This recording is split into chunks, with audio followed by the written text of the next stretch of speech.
E aí eu acho que o grande segredo disso, né, é olhar para essa frase e refletir um pouquinho a respeito dela, né? Conhecer o seu prospect e conhecer o mercado onde atua é a chave. E aí é engraçado, eu olhei para essa frase depois que eu coloquei ela no slide e me veio na cabeça na hora esse cara aqui, ó. Então foi inevitável não pensar no Tony Robbins, né? Como um coaching aí famoso que pega essas frases de efeito, coloca nas palestras dele, nas apresentações dele e tudo mais. Mas, na verdade, essa frase tem muito mais a ver com uma outra questão.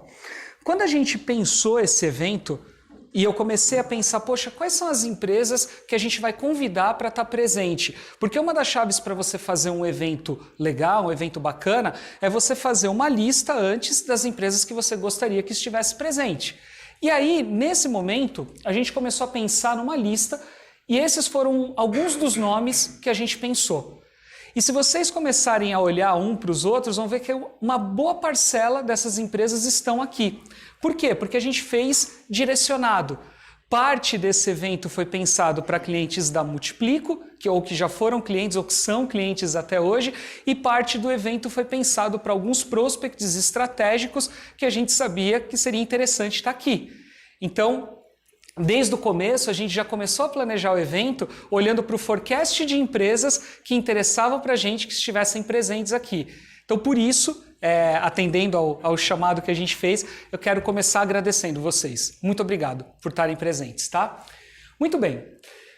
Antes da gente entrar numa parte de conteúdo mais denso, eu queria aproveitar para contar um pouco da minha história. Como que a gente chegou aqui, como que a Multiplico se estabeleceu e como que ela chegou até aqui, porque fazendo um exame das pessoas que eu estar presentes e tudo mais, eu me lembrei que algumas pessoas talvez não conheçam essa história, então eu achei interessante colocar para vocês entenderem como que a gente fez para chegar até onde nós chegamos. Então tudo começa lá atrás, em 2001, numa empresa chamada Controair Sistemas, que eu acho que uma parte de vocês, inclusive, deve conhecer. A Controair está no mercado desde 1987, fazendo software. E quando eu entrei na Controair, eu entrei como representante comercial. Então, o meu negócio era visitar supermercados em 2001 para vender software. Então, para quem não estava no mercado nessa época e para quem estava é sempre bom lembrar, em 2001 a regulamentação da impressora fiscal ela era muito recente. Pouca gente utilizava esse equipamento e, na verdade, a grande maioria dos supermercados e dos varejistas naquela época sonegavam muito imposto. Então, vender automação comercial numa época como essa era muito difícil. As pessoas não queriam nem saber. A gente chegava na loja para falar de automação, principalmente para o micro e pequeno varejista, e ele olhava para minha cara como se eu fosse a Dona Morte do Gibi da Mônica. Ele queria fugir de mim. Ele não queria nem ter papo, não queria conversar. E ainda para piorar, em 2001 teve o risco Lula, que logo na sequência o Lula foi eleito presidente da República e até fez um primeiro mandato excelente, mas antes dele ser eleito o dólar disparou e para aqueles que já estavam no mercado devem se lembrar que a gente chegava a vender PIMPAD a R$ 1.500, leitor de código de barras a R$ 2.400. Tem vários aqui que eu sei que estavam no mercado, não adianta falar que não. O Alexandre, Isaac, Wagner também já estava. Vocês lembram dessa época? Aonde foi parar o preço dos equipamentos? Eu me lembro que entre 2001 e 2002, eu não vou saber precisar exatamente o mês, a gente vendeu a automação de uma loja de 5 ou 6 PDVs, e o cliente investiu perto de R$70 mil para fazer a automação da loja, de tão caro que os equipamentos eram naquela época. Então era muito difícil, no começo foi muito difícil, né? Só que aí o tempo vai passando, você vai aprendendo o discurso, a coisa vai ficando um pouquinho mais fácil, você começa a conhecer o cliente, até que a gente chega em 2007 aproximadamente, e eu tinha um problema nessa época. A Controair, ela era uma empresa focada em software, nós tínhamos parceiros que vendiam hardware, só que entre 2000 e 2007, todas essas revendas de hardware começaram a vender software também. Então não adiantava mais indicar, compra o software comigo e compra o equipamento com essa revenda, porque a revenda ia lá e vendia o software também. A coisa não estava mais muito encaixada. Então o que a gente fez? Lá na Controer, a gente começou a vender hardware. Só que nessa de vender hardware a gente tinha um problema, porque a gente agenciava tudo. A Controer não tinha como emitir nota de venda de equipamento, ela era uma empresa de software e a gente tinha que agenciar. Então cada venda que a gente fechava que envolvia equipamento, trazia para dentro essa venda, cota com todos os distribuidores, ver quem está mais barato, programas, entregas, e isso dava muito trabalho. E eu, pessoalmente, detestava fazer isso. Então a gente até tinha quem fizesse, mas a coisa não rodava muito do jeito que a gente queria. E um belo dia, eu me lembro de estar indo para o quarto, dormi, deitei na cama, fiquei 10 minutos na cama, levantei, peguei um caderno e comecei a escrever. Eu tenho muito essa mania de, justamente na hora que eu vou dormir, meu cérebro parece que acelera e aí eu não durmo. E o Wagner é igual, porque eu trabalhei um tempo com ele e às vezes era 00:30, 1h da manhã, a gente estava lá no Messenger, né, Wagner? Trocando ideia para poder pensar em coisas. E o que aconteceu? Eu falei, poxa vida, 2007, a internet melhorou, o mercado está um pouco mais bacana, por que a gente não pensa em automatizar a venda de equipamentos? Então, ao invés de eu ter que cuidar disso, porque eu quero vender software, eu ganho dinheiro com software, por que a gente não entrega, então, para o cliente uma plataforma mais fácil para comprar equipamentos? E eu anotei tudo isso num caderno e no dia seguinte eu fui lá na empresa todo feliz, achando que eu tinha resolvido um problema. Ó, o cliente vai comprar equipamento pela internet. Na época, o Carlos Elias, o dono da Controer, ele falou, você é louco. Você está ficando louco. Você acha que o cliente vai entrar na internet e comprar impressora fiscal, comprar leitor de código de barras, comprar computador? Isso precisa de ajuda, precisa de consultoria. O cliente não vai conseguir comprar isso sozinho. E aí eu fiz o que eu sempre fiz de melhor a vida inteira. Eu não liguei para o que ele falou, escrevi um projeto numa apresentação e falei para ele, vamos nos distribuidores, conversar com os distribuidores e vamos ver o que esses caras acham. Na época a gente conversou com o Júlio Vidotti. Acho que boa parte de vocês conheceu o Vidotti, ainda na BP Solutions, e conversamos com o pessoal da antiga CDC, que depois virou Scansource, apresentamos a ideia, o pessoal falou, olha, a gente acha que pode ser um bom caminho. E resolvemos então investir, vamos seguir nesse negócio. E disso nasceu o Automatizando. Então o Automatizando, quando ele começou, ele basicamente era um microcomputador, um telefone e só. E um ponto lá para tirar pedido. Eu me lembro de ter comemorado o primeiro pedido, foi uma TLP 2844, não esqueci mais isso, para uma loja de roupas do centro de São Paulo, que depois cancelou. Foi bem legal, muito legal. Excelente experiência. O primeiro pedido que a gente fechou, o pessoal acabou cancelando. E eu gosto de deixar uma coisa muito claro, para ser íntegro, né, na história. Muito embora a ideia tenha nascido comigo, 99% do sucesso do Automatizando não é meu. É sempre muito importante deixar isso claro.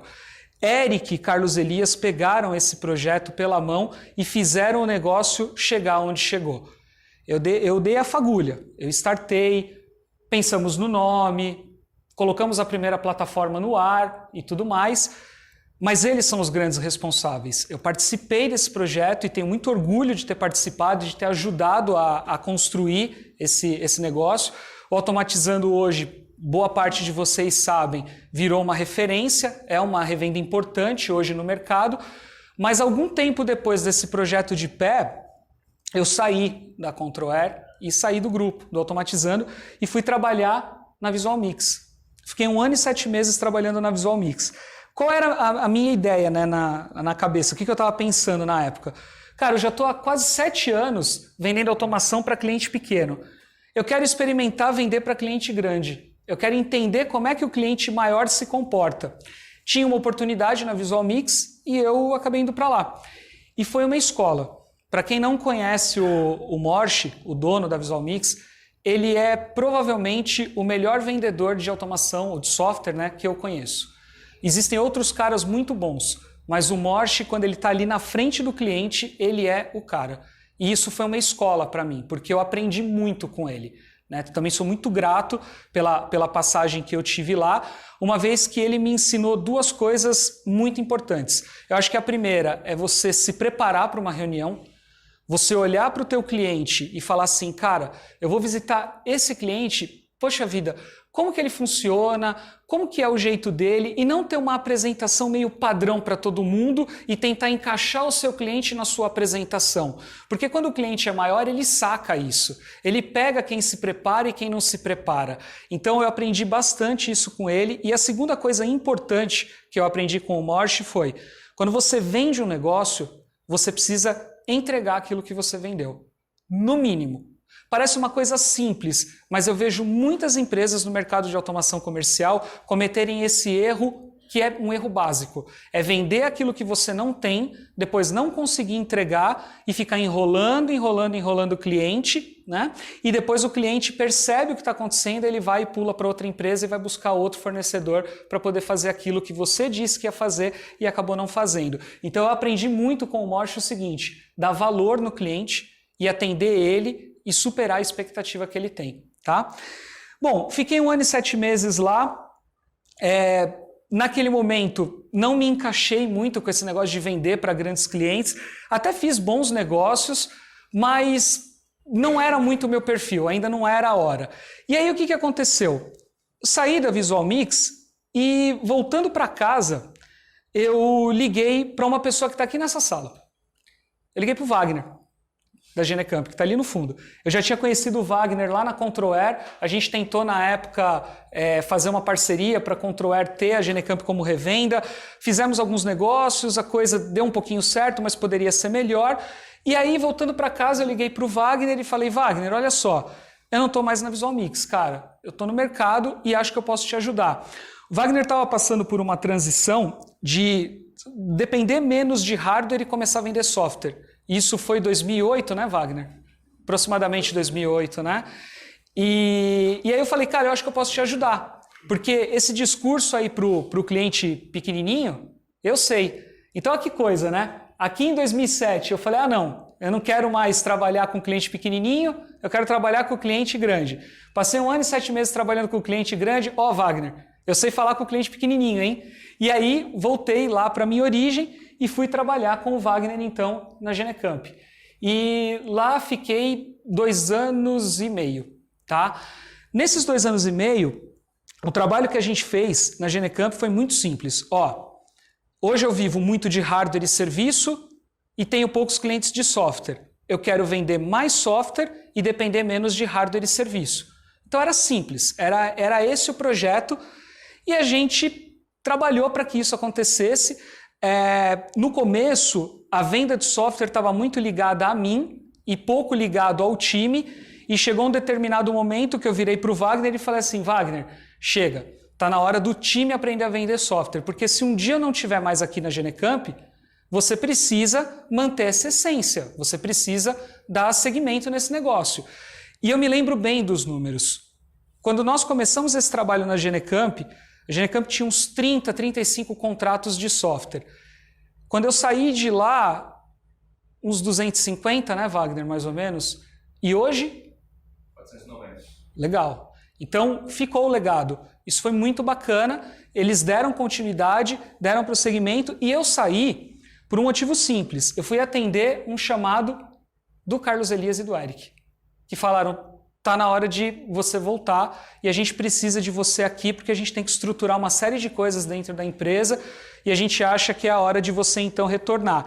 Só que quando eu voltei como diretor comercial. Então, acabei, enfim, recebendo um pedaço da empresa, um pedaço pequenininho e voltei para o Automatizando então para desenvolver o trabalho com eles e foi muito legal, foi muito intenso, foi bem explosivo e tudo mais, mas aí no meio do caminho aconteceu uma mudança no mercado, que foi a mudança da substituição tributária, que a gente teve que começar a antecipar o pagamento de GARES antes de colocar os produtos em operação interestadual. Nessa época, o Automatizando estava fazendo muita compra e revenda de equipamento e a gente começou a receber as multas das nossas apurações erradas de imposto. Quem passou por isso sabe do que eu estou dizendo. Os estados batendo cabeça, a gente não sabia muito bem como tributar a operação interestadual, aquele volume absurdo de pedidos chegando, e aí um dia a gente chegou e falou, para porque senão a gente vai gerar um passivo dentro da empresa que nós não vamos conseguir pagar. Já chegamos à conclusão que a gente não sabe fazer esse tipo de coisa, vamos voltar a agenciar em operações interestaduais.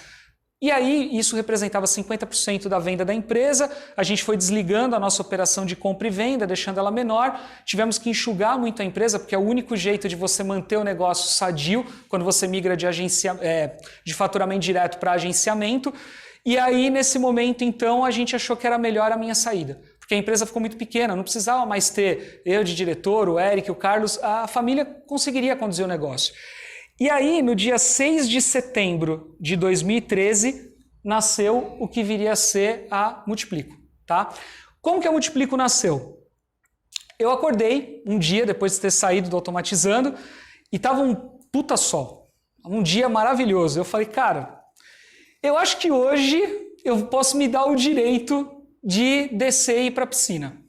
E aí eu lembro que a Mary estava saindo para trabalhar e ela saiu, eu me despedi dela, aí eu olhei em casa, tudo vazio, olhei a piscina, falei, porra, mas que puta sacanagem, né? Ela saiu para trabalhar, eu vou ficar descansando, acho que é melhor eu trabalhar um pouquinho, né? Aí eu peguei, abri meu computador, mandei um e-mail pro mercado, avisando que eu tinha saído. E eu não sei para que eu fiz isso, porque meu celular começou a tocar, os e-mails começaram a chegar, foi muito divertido. E nesse mesmo dia, eu fui almoçar com uma pessoa que também está nessa sala. E de lá, o primeiro contrato de consultoria da Multiplico foi fechado, que curiosamente foi com a Genecamp também. Você sabia disso? Você já tinha me falado. Já tinha te falado, né? Então, vejam que nesses anos todos, várias coisas vão se repetindo. As mesmas pessoas, né? Sempre próximas, sempre junto. Mas o fato é que, assim, eu sou muito grato ao Wagner, de novo, também por isso, por ter ajudado, mas não só a ele. A Automação 2000 me acolheu na sequência, Remarca me acolheu na sequência, seu Eduardo Santos, da Dedemark, que foi um baita mentor, para quem não sabe, foi um dos caras que mais me influenciou, falou, cara, esquece esse negócio de trabalhar para os outros, vai fazer consultoria, você tem o jeito para isso. E eu ia lá, eu moro em Alphaville, a Dedemark ficava em Alphaville também, eu ia lá tomar café com ele sempre muito generoso, né? Acordava super cedo para ir lá tomar café comigo, me ajudou muito nesse período. E logo na sequência o Gilson da Fornext também, ó, vem fazer um treinamento aqui. Então, vários dos que estão nessa sala me ajudaram muito nesse começo. E aí, as coisas foram acontecendo e uma série de N outros projetos foram aparecendo, mas é claro que se o Wagner, né, não tivesse me ajudado e os outros não tivessem me ajudado, talvez a Multiplico não existiria. E detalhe o seguinte, né? Esse nome aqui, esse logo, essa marca, isso não apareceu lá em setembro. Eu fiquei alguns meses meio que, puta, sem saber direito o que eu vou fazer. Eu falava que eu estava dando consultoria, mas não existia nada disso. Não estava estruturado. Ah, Vitor, a gente precisa que você venha aqui ajudar a ver os vendedores. Você sabe? Sei, deixa eu ir aí, vou aí, vamos dar uma olhada. Pô, eu tô com um problema aqui no orçamento da empresa, você pode me ajudar? Ajudo, não tem problema nenhum. Cara, o que aparecia, vamos pegar e o que eu não sabia fazer, a gente corre atrás e resolve e assim a coisa foi acontecendo. Então, essa é um pouquinho da história para chegar até onde a gente chegou. E aí tem uma outra coisa legal que aconteceu nesse período também, que é assim, e isso também eu devo ao Wagner, porque é um momento em que eu era funcionário dele e ele poderia ter colocado limite nas coisas, tá? Para quem não sabe, em 2008 eu recebi um convite da antiga IT Media, que tinha uma outra marca chamada Reseller Web, para começar a escrever um blog sobre automação comercial dentro do portal deles. Eles ainda não operavam com o nome CRN e eu tentei até achar na internet o logo da Reseller Web, mas eu não achei, esse logo sumiu, desapareceu. Então eu falei, vai com CRN mesmo e tá tudo bem.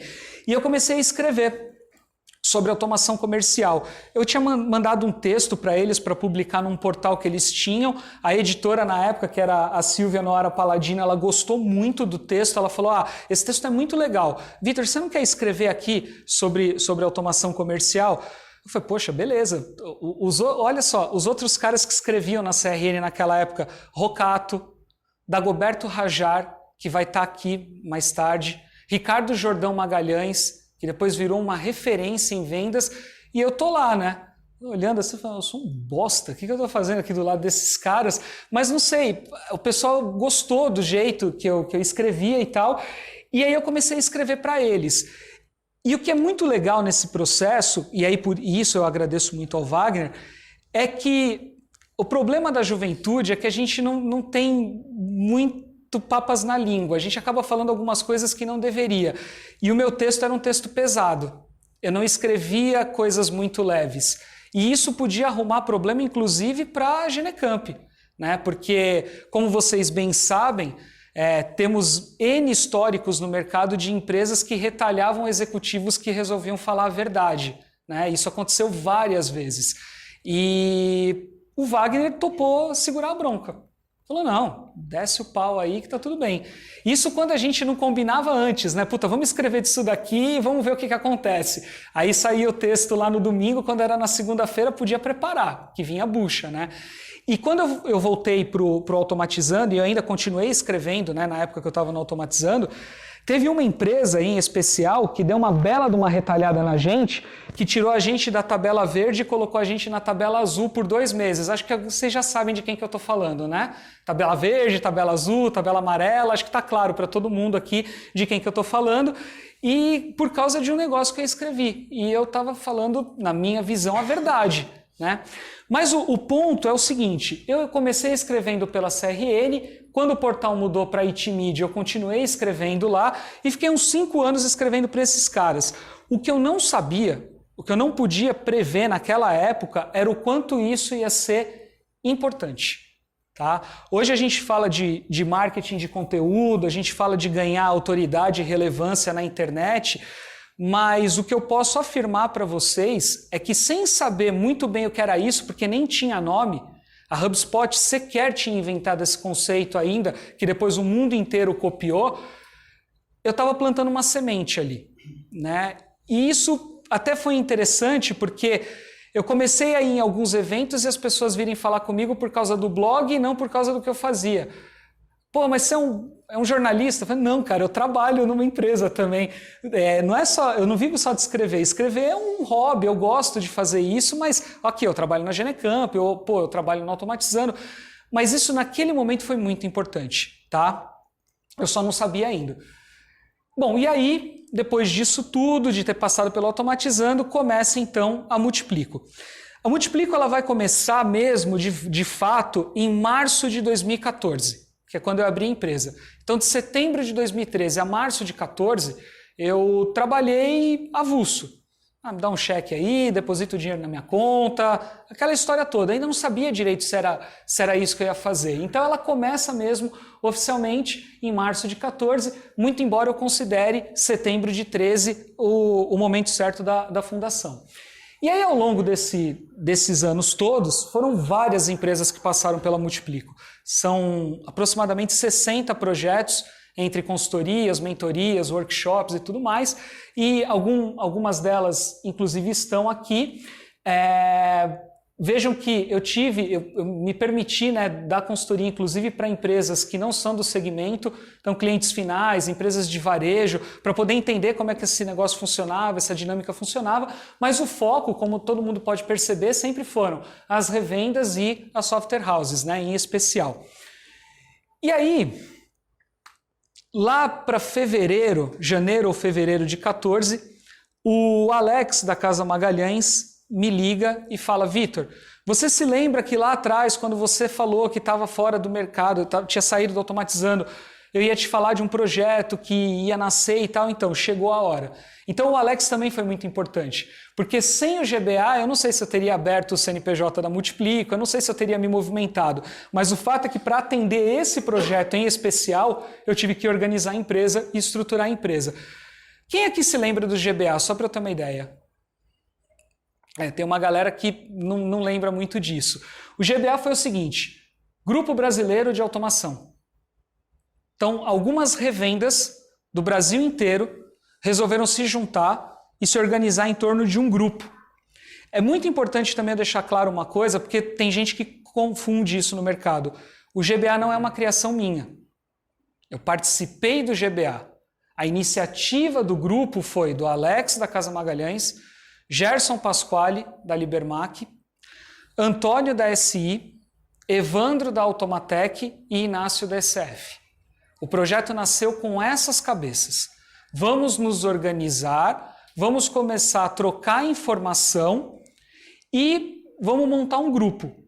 Poxa, que legal! Precisamos de uma pessoa para conduzir o grupo. O Alex, enfim, me conhecia, porque lá na Genecamp também a gente fez um belo trabalho com o CISPDV, então a gente já tinha muito contato por conta disso, e aí ele falou, Vitor, você tem interesse? Beleza, o que precisa fazer? Tudo. Como assim tudo? Não, a gente não tem contrato, a gente não tem estatuto, a gente não tem absolutamente nada organizado. A gente precisa começar efetivamente do zero. Quer participar? Tá bom, quero. Qual que é a ideia? Não, primeiro a gente precisa arrumar um hotel, colocar esses caras num evento, eu vou me esforçar, vou trazer todo mundo para São Paulo, aí quando eles chegarem aqui, a gente bota os contratos, quem tiver dentro de casa ok, quem não tiver já na hora do almoço vai embora. Ah, tá bom. E quanto que eu vou ganhar? Então, faz aí teu valor, eu não sei. E aí eu pensei num valor lá, numa mensalidade, mas a gente foi para o primeiro evento sem saber quantas empresas iam topar. Poderia ser um projeto legal, poderia ser um mico. Ninguém sabia direito o que ia acontecer. Mas o fato é que todas as revendas que estavam presentes entraram nesse negócio. E aí, só para que vocês saibam, para quem não pegou essa época, essas eram as empresas que deram origem ao GBA. Então a gente tem gente do Rio, da Bahia, do Piauí, Mato Grosso do Sul, Amazonas, Alagoas, Rio Grande do Sul, Ceará, Minas. As revendas estavam espalhadas pelo Brasil. Eram 22 empresas em 20 estados diferentes. Foi assim que o GBA começou. E isso aqui, então, foi a escola definitiva. Porque da noite para o dia eu ganhei 22 patrões. Para quem tem um patrão às vezes é difícil, imagina você ter que trabalhar com 22 pessoas podendo opinar no dia a dia. Por isso que eu dou muito valor para o trabalho que essas meninas fazem aqui, porque elas têm 200 aqui. Então só é 10 vezes mais complicado do que esse negócio que a gente fazia na época. E a brincadeira, ela foi muito legal, porque assim, quando a gente nasceu, e era muito engraçado, os primeiros encontros era única e exclusivamente para meter o pau em fabricante e distribuidor. A gente não conseguia avançar com absolutamente nada. Parecia que estava todo mundo querendo um espaço, um divã, para poder massacrar os fabricantes da época e os distribuidores da época. Não, porque não respeita a política. Não, porque o e-commerce faz isso. Não, porque o distribuidor não sei o quê, vende direto. E aí, a gente não tinha muita pauta. Só ia lá para discutir, para bater boca, para conversar. E aí, com o tempo, a gente começou a pensar em coisas. Então, uma das coisas que a gente pensou que foi muito legal foi assim, peraí, a Libermac, ela tem cliente no Brasil inteiro. Tem cliente que tem loja em todo o Brasil. Por que a gente não faz o seguinte? Ao invés da Libermac deslocar um técnico para lá, por que ela não contrata essas empresas aqui para prestar serviço localmente para ela? A gente estipula uma tabela de preço padrão, todo mundo trabalha dentro dessa tabela e toda vez que for acionada a Libermac, ela vai e sensibiliza uma dessas revendas e entrega demanda para os caras trabalharem. Poxa, isso é legal. Aí o Alex, eu vou fazer a mesma coisa. A SI também, vou fazer a mesma coisa. E aí essas revendas começaram a se movimentar e trabalhar integradas praticamente como uma rede de assistência técnica própria. Essa rede de assistência técnica que a gente montou trocou em 2 anos e meio, enquanto eu estive à frente do projeto, mais de 3 mil chamados, uns com os outros. A gente atualizava essa tabela anualmente, usava o IGPM como referência e a regra era simples. Se você cobra do cliente 200 por um chamado, cobre do parceiro 100. Então o parceiro vai até lá e você cobra R$100 dele e ele cobra do cliente a diferença. E isso rodou super bem. Existem contratos que estão firmados até hoje dessas empresas com outros clientes que ficaram dessa época. Então deu super certo. Uma das coisas que a gente acha que fez esse negócio dar certo é que não existia muito concorrência entre eles, né? Eles estavam no mercado, cada um no seu estado, trabalhando cada um de uma forma diferente, então não tinha muita concorrência. Mas o ponto é que foi um projeto muito legal que a gente conseguiu colocar de pé. E teve uma outra coisa bacana que a gente fez. Nós começamos a nos organizar na época para fazer algumas compras juntos. Então a gente ia até os fabricantes e os distribuidores e negociava algumas coisas em lote. E o fato de algumas empresas aqui serem muito grandes começou a dar proteção para os menores. Então o que acontecia? Um fabricante uma vez pegou uma dessas revendas aqui e falou assim: vamos tirar o seu credenciamento, você não vai mais conseguir lacrar a impressora porque você não vende. O peso do grupo com uma ligação reverteu o assunto. Simples assim, tá? Porque na hora que o fabricante ou o distribuidor arrumavam algum tipo de confusão com as revendas, o grupo atuava em bloco para ajudar. Então a comunidade, que hoje se fala muito no conceito de comunidade, lá atrás, em 2014, a gente viu isso nascer de uma forma que foi muito legal. Esses revendedores menores que estão aqui se beneficiaram muito do grupo, porque muitos deles sequer tinham contatos com os grandes executivos dos fabricantes. Eles estavam acostumados a lidar com o distribuidor e de repente eles estavam sentando numa mesa que só os grandes revendedores sentavam. Então o peso do grupo foi muito legal. E por 2 anos e meio esse projeto foi muito bacana. O ponto legal é que assim, eu fui contratado na época para prestar uma consultoria de 6 meses e soltar o grupo. Vem um executivo fixo e toca. E fui ficando. E fui ficando e acabei ficando por 2 anos e meio com ele. Depois que eu saí, entrou um outro executivo no lugar. Ficou mais um tempinho, mas aí o grupo começou a perder sentido, porque vocês se lembram que a partir de 2016, 2017, a margem de hardware ela despencou. Então o grupo ele já não se sustentava mais. Entrou NFCE, entrou SAT no jogo, entrou um monte de coisa que fez com que o grupo perdesse um pouquinho de força e aí o pessoal se separou. Mas nesse período que a gente ficou junto foi muito legal. Foi um projeto bem bacana, assim, que eu tenho muito orgulho de ter participado. E como eu falei para vocês, acabei me aventurando também um pouquinho no varejo com algumas empresas, fiz alguns projetos para varejistas, que foi muito divertido. Bom, só que aí, o que aconteceu, pessoal? A Multiplico veio 2013, 2014, 2015, fazendo as consultorias lá, daquele, tem esse projeto aqui, a gente dá um jeito e encaixa ele, tem esse outro projeto aqui, a gente dá um jeito e encaixa. Só que em 2018, eu comecei a pensar e falei, não, eu acho que isso não faz mais sentido. A gente precisa transformar a nossa consultoria em produto. Porque consultoria por consultoria todo mundo faz. Metodologia e produto tornam uma coisa completamente diferente. Então eu comecei a fazer escolhas. Eu já estava com o projeto da Logos, que eu vou falar daqui a pouco sobre ele, e conversei na época com o João e com o Mário, falei, olha, eu vou transformar a Multiplico numa empresa de produtos e não mais numa empresa de consultoria, tá?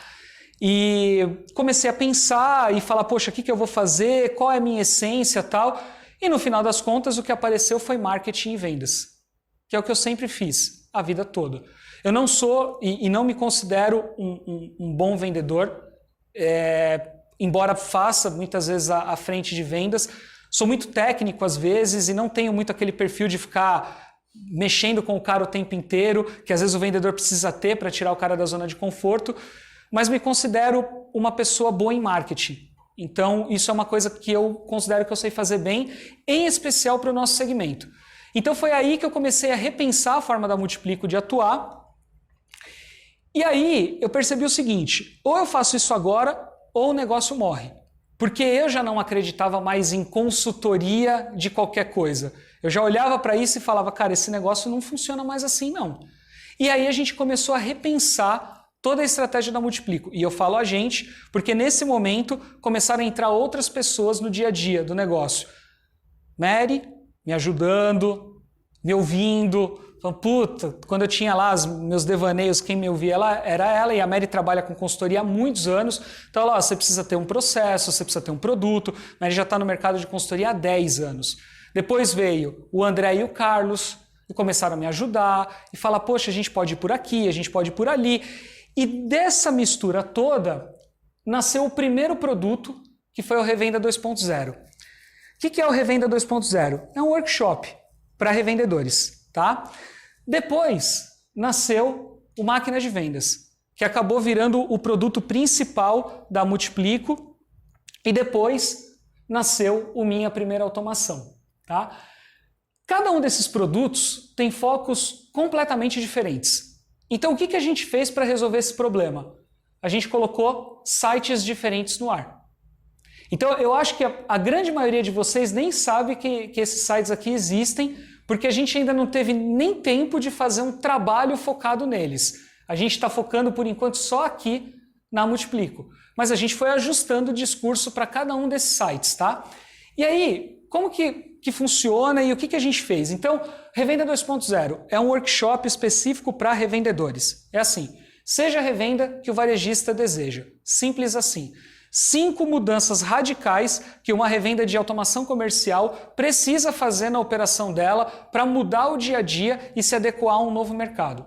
Seja um novo mercado em relação a ticket médio, seja um novo mercado em relação ao posicionamento de mercado, discurso de vendas e o que quer que seja. Esse produto aqui serve para software house? Não.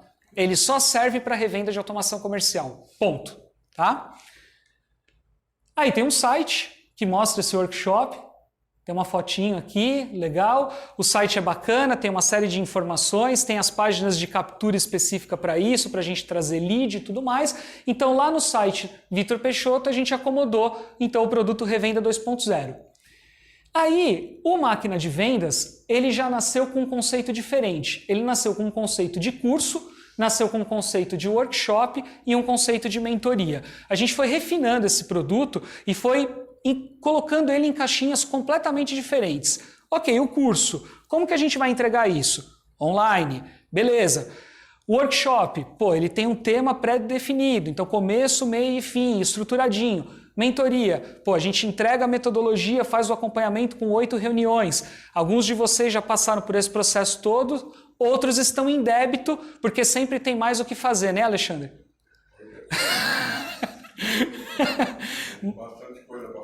Mas pelo menos tá deixando um pouco porque tá trabalhando pra caramba, tá cheio de negócio para fazer. E aí... Esse é o resultado, né? Exatamente. Então a gente estruturou o produto assim. Aí ele tem então um curso online, é uma plataforma, a gente dividiu ele todo em módulos, gravou o curso ao longo de 2019. Esse cenário aqui, pessoal, caso vocês tenham curiosidade, é a minha casa, tá? Então você vê que a gente aproveita esse cenário para tudo. Deu um trabalhinho montar a estante, mas hoje ela serve para um monte de coisa diferente. Não serve para gravar curso, serve para gravar vídeo, serve para fazer uma série de coisas. A gente faz tudo dentro de casa. Então esse é o curso. O curso, ele hoje tem um monte de vídeos, tem toda a metodologia da máquina de vendas num grande PDF. A gente tem uma série de materiais complementares que a gente vem colocando lá dentro. O que está acontecendo hoje aqui, depois eu vou explicar o que a gente vai fazer, né, com o conteúdo. E agora, recebeu uma atualização, a plataforma que eu uso é a plataforma da Hotmart, que através desse aplicativo Sparkle, que é um aplicativo da Hotmart, você consegue acessar o curso pelo celular. Então você pode pôr no carro, de repente você pluga ele no carro e vai ouvindo as aulas como se fosse um podcast. Então o produto em si, através dos parceiros que a gente traz, também está melhorando, está ficando melhor, está se aperfeiçoando e tal. Bom, e aí a gente tem também, no Minha Primeira Automação, um curso e um workshop. O que é o Minha Primeira Automação? E ele vai passar por uma mudança de nome, porque a gente já entendeu que esse nome aqui não está rolando muito legal para o mercado. Mas ele é um produto pensado para o pequeno varejista. Então esse é um projeto antigo que eu sempre tive vontade de executar esse projeto e não encontrei espaço, nem na Controair, até na Genecamp, e não foi porque eles não quiseram, não, é porque não tinha tempo mesmo, a gente estava focado em uma série de outras coisas, o projeto educacional ainda não era uma coisa muito forte na minha cabeça, mas a ideia é muito simples. Como é que a gente faz para um pequeno varejista pegar o software que ele já tem lá na loja, que o contador obrigou ele a colocar, ou que o governo obrigou ele a colocar, porque é assim que ele pensa, né? E fala, cara, usa só um pouquinho melhor esse sistema que você consegue melhorar a tua gestão e vender mais. Então, pega um relatório de curva ABC, lê o relatório assim, tira informação daqui e a partir daí você faz marketing, pega um relatório de itens não vendidos, conta o estoque, faz promoção e limpa teu estoque. Conceitos básicos, coisa muito simples, que se aplica a qualquer cliente final. Por quê? A gente não pegou nenhum software para rodar isso. A gente fez com planilha em Excel e explicou os conceitos. Então o cliente pode ter o produto de software que for lá na loja dele, que esse produto aqui vai se encaixar. E da mesma forma que a gente tem o curso, a gente tem o workshop. Então eu já fiz o workshop no Sincomave, por exemplo, para falar para eles. Já fui na Feicom da palestra lá para falar sobre conceitos.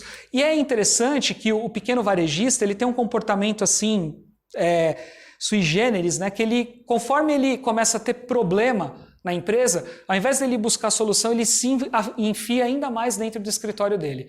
Então ele está cheio de problema e é aí que ele não procura ninguém, porque ele tem vergonha. Ele acha que se ele for procurar as pessoas, ele vai demonstrar fraqueza, aquele orgulho de ter que fazer tudo sozinho, de ser o super-homem, de ter que vencer, provar para os outros que eu saí do meu emprego e abri a loja, eu sou um vencedor. E às vezes o cara é um executivo a vida inteira e montou uma loja e não sabe operar varejo. Então a gente pega esse produto e trabalha especificamente esse momento do varejista. Ele é bem focado para isso e é para o pequenininho. Não serve, um cara um pouquinho mais estruturado já não vai se encontrar nesse produto.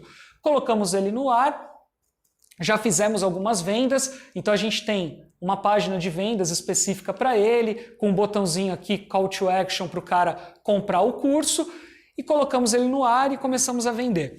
Provavelmente alguns de vocês foram impactados aí um pouquinho, alguns meses atrás, de uma promoção que a gente fez via grupos de WhatsApp, a gente promoveu o lançamento desse produto dessa forma, enfim, então é um produtinho que tem esse foco em específico.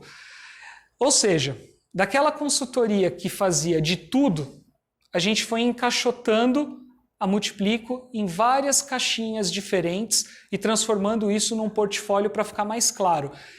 E fico muito feliz de poder compartilhar com vocês que 2019 foi o nosso melhor ano. E eu tenho certeza absoluta que isso aconteceu por conta dessa mudança e pelo fato da gente ter conseguido montar um time, coisa que não tinha antes. Então, também sou muito grato aos meninos e à Mary pela ajuda que eles vêm dando nesse processo todo, porque se não fosse a força do time, a gente não teria conseguido chegar nesse nível que a gente está agora, tá bom? Legal, aqui tem a página também de vendas do curso, promoção. E aí, o que acontece?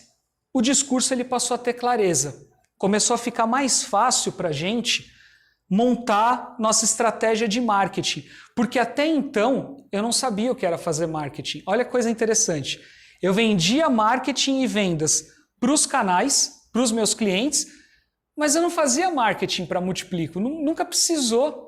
Lembra que eu escrevia lá no blog e tudo mais? Os leads vinham daquela época. Todo o trabalho que foi feito ao longo desses anos de escrever na internet gerou esses leads todos, essas empresas, vocês. Grande parte de vocês veio assim. Então eu não sabia muito bem. Legal, a gente precisa fazer marketing, ok. Eu sei fazer marketing de software, eu sei fazer marketing de equipamento. Como é que eu vou fazer marketing da Multiplico? E aí, o que a gente faz? Está tudo encaixotadinho, como é que a gente vai tirar esse negócio do papel? E aí nasceu o primeiro canal, o canal da Multiplico. E a gente começou a colocar vídeo dentro de uma estrutura, que eu vou mostrar para vocês como ela funciona. Mas o ponto é que a gente tem o que a gente chama hoje de linha editorial. Então, todos os dias a gente publica na internet algum tipo de conteúdo para falar de máquina de vendas e de Multiplico. E acreditem se quiser,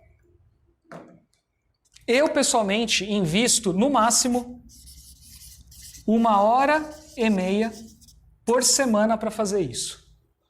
Obviamente que a equipe depois tem um trabalho. Precisa editar vídeo, picotar, colocar legenda, mas são coisas que você pode delegar para outras pessoas fazerem. Eu invisto 1h30 da minha semana para fazer esse trabalho aqui. Aí, o que a gente faz? No começo, não vou mentir para vocês, o negócio foi complicado. Mas, depois de um tempo, a gente começou a se adaptar e a coisa começou a fluir. No momento em que a gente se sentiu confortável com essa linha editorial aqui, a gente resolveu arrumar mais trabalho. E a gente começou a fazer, então, depois desse monte de vídeo publicado, a nossa segunda linha editorial. Se eu faço para multiplico, preciso falar com o pequeno varejista também. Senão eu vou trazer esse cara para comprar o curso como, se eu não tiver audiência? Temos aqui alguns vídeos já publicados, a gente começou a promover isso na internet e a gente também segue uma linha editorial, né? A gente tem um começo, um meio e um fim em cada um desses vídeos. E aí, o que eu posso dizer para vocês a respeito disso é que fazer esse tipo de coisa é como andar de bicicleta. E é muito simples de entender. Olha a minha cara no primeiro vídeo. Olhando para a câmera, estava completamente vesgo. Eu coloquei o celular e ficava olhando só para o lado onde a câmera estava acesa. Eu não sabia nem direito como me movimentar. E o fato é que precisava começar.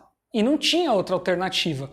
E aí você vai aprendendo, você vai mexendo, você vai melhorando, melhora a luz, vê que o cenário é quase sempre o mesmo, é a estante lá da minha sala e vida que segue, tá tudo bem. O que importa é a mensagem no final das contas. E aí, como que a gente aprendeu então a fazer isso? Para aqueles que querem começar a publicar conteúdo e entendem que isso é importante para o negócio de vocês, a brincadeira é muito simples, tá?